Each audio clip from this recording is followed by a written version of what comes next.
Norėjau pasiekti 30 000 sekėjų, pasitelkiant influencerių reklamą.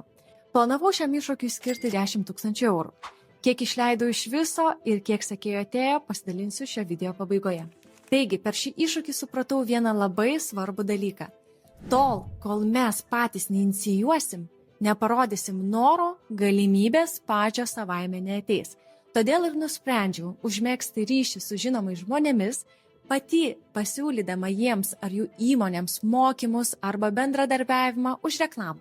Ir nors aprašėme 40 žinomų žmonių, iš kurių sutiko 4.